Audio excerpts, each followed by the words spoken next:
Good morning. आज हम देखेंगे CRT 511S के बारे में। ये CRT 511S का कमर्शियल पैकिंग है।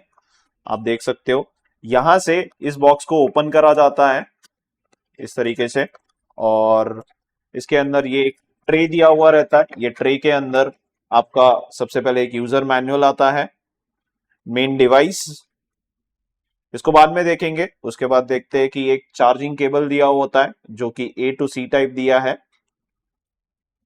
एंड एक 16 पिन OBD केबल जो व्हीकल के साथ कनेक्ट करने के लिए दिया हुआ है मेन डिवाइस को। बात करते हैं मेन डिवाइस के ऊपर। ये मेन डिवाइस है। मेन डिवाइस को पहले बूट कर लेते हैं। यहां से पावर बटन के साथ ये स्टार्ट होगा।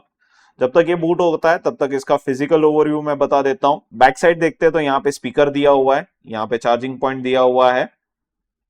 लोअर साइड में देखते हैं तो 16 पिन OBD केबल कनेक्ट करने के लिए पोर्ट दिया हुआ है। एंड ये डिवाइस जो है TPMS सेंसर को प्रोग्राम करने और रीड और राइट करने के लिए दिया हुआ है। तो ये है इसका TPMS रीडर। जैसे कि ये डिवाइस बूट हो चुका है तो आप सबसे पहला मेन मेनू देख सकते हो, TPMS, एंड बाकी के फंक्शनैलिटीज देख सकते हो जैसे कि OE inquiry, reset, OBD2, upgrade, data and settings and many mores. ये बेसिकली सबसे पहले अपने TPMS में जाते हैं। ये मेन TPMS का फंक्शन, यहाँ पे मल्टीपल ब्रांड्स का ऑप्शन दिया हुआ है जैसे BMW, Hyundai, महिंद्रा, ऑडी और टाटा। जब कभी भी इसके अंदर आप TPMS सेंसर चेंज करते हो या टायर रोटेशन करते हो तो इस फंक्शन की मदद से आप TPMS सेंसर को प्रोग्राम, रीड एंड राइट को परफॉर्म कर सकते हो। आप सेलफोन के तरह यहाँ पे लोअर साइड में देख सकते हो कि ऑप्शन दिया हुआ है बैक जाने के लिए, तो आप यहाँ से भी बैक जा सकते हो। ये एक नोटिफिकेशन आता है। मल्टीपल फंक्शंस जैसे कि अगर इनकेस आपको व्हीकल के अंदर कोई ऑयल लैंप रीसेट करना है, या फिर आपको कभी सर्विस लाइट रीसेट करनी है, या फिर आपको SS calibration and multiple functions अगर परफॉर्म करने हैं तो आप ये रीसेट के फंक्शन में से जाके आप वर्कआउट कर सकते हो। जैसे कि ब्रेक रीसेट है, ऑयल रीसेट है, SS रीसेट है, बैटरी रीसेट है। BMW 5 सीरीज में जब कभी भी आपको बैटरी मैचिंग करनी है तभी भी आप इस टूल की मदद से आप मैचिंग कर सकते हो। और साथ ही साथ Hyundai, Tata and other vehicles में आपको SS कैलिब्रेशन करना हो तो इस टूल की मदद से ये SS रीसेट के फंक्शन से आप परफॉर्म कर सकते हो। बैक आते हैं और OE इंक्वायरी में जाते हैं तो OE इंक्वायरी के अंदर आपको मल्टीपल फंक्शंस देख सकते हो जैसे कि ये OE इंक्वायरी स्पेसिफिकली जो TPMS सेंसर्स, जो आफ्टर मार्केट के सेंसर्स आते हैं उसके बारे में इंफॉर्मेशन बताते हैं। फॉर एन एग्जांपल कॉन्टिनेंटल के बारे में है तो उसके पार्ट नंबर के हिसाब से यहाँ पे अलग अलग सेंसर्स के बारे में डिटेल दी हुई है। बैक आते हैं। बैक आ जाने के बाद अब अपने OBD फंक्शनैलिटी के बारे में बात करते हैं। जब कभी भी आपको जेनरिक एरर कोड्स या फिर नॉर्मली ECM को स्कैन करके जेनरिक एरर कोड्स के बारे में आइडेंटिफाई करना है, MI लाइट क्यों इंडिकेट कर रही है, तो आप यहां से आइडेंटिफाई कर सकते हो। इस डिवाइस को अगर अपग्रेड करना है तो अपग्रेड आप यहां से अपग्रेड कर सकते हो। ये डिवाइस लाइफ टाइम अपग्रेड के साथ आता है। आप 20 इयर्स तक फ्री अपडेट कर सकते हो इसके अंदर।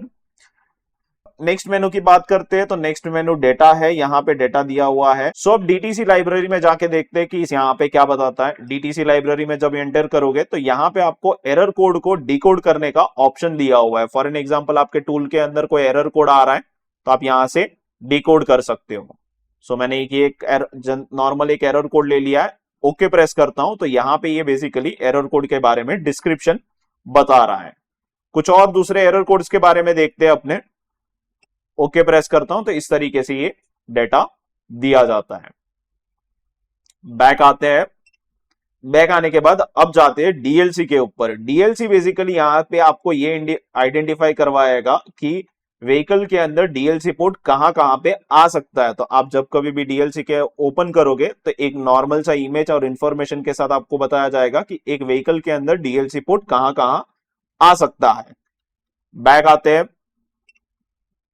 इमेज आपने अगर इनकेस यहां से इसे स्क्रीनशॉट खींचा होगा तो वो इमेज सारे आपको इमेज के ऑप्शन में दिखेंगे। जैसे कि अभी मैंने एक लाइव स्क्रीनशॉट खींचा हुआ था वो यहाँ पे दिख रहा है। बैक जाते हैं। फीडबैक, अगर इनकेस आपको बेसिकली टूल में कोई फीडबैक देना हो तो फीडबैक यहां से दे सकते हो। व्हीकल आपने अगर जो भी स्कैन करा होगा और उसकी जो हिस्ट्री आपको चेक करनी हो तो आप डायग्नोस्टिक रिकॉर्ड में जाके आप हिस्ट्री चेक कर सकते हो। बैक आते हैं। सेटिंग में जाके आप मल्टीपल फंक्शनैलिटीज को परफॉर्म कर सकते हो जैसे कि नेटवर्क कनेक्टिविटी, आपका टाइम एंड डेट एडजस्ट करना, लैंग्वेज चेंज करना, डिस्प्ले ब्राइटनेस को चेंज करना, टीपीएमएस के आपको अगर कोई रीजन चेंज करना हो कि बेसिकली आप इंडिया में हो, इंडिया से अगर कोई यूरोपियन ब्रांड में जा रहे हो या अमेरिकन ब्रांड में जा रहे हो और ओवरसी चाइनीज ब्रांड में जा रहे हो, तो तब यहां से आप रीजन चेंज कर सकते हो। अब यहां से बैक आते हैं और ये था बेसिकली CRT 511S का UI कॉन्फ़िगरेशन आपने जो देखा। सो अब बात करते हैं CRT 511S के हार्डवेयर कॉन्फ़िगरेशन और इसके वारंटी के बारे में। सो आपको डिस्प्ले के ऊपर दिख रहा होगा, आप उसको पॉज करके नोट डाउन कर सकते हो कि इसकी क्या स्क्रीन साइज है, कितने जीबी का internal storage and many more details आप नोट कर सकते हो। Thank you.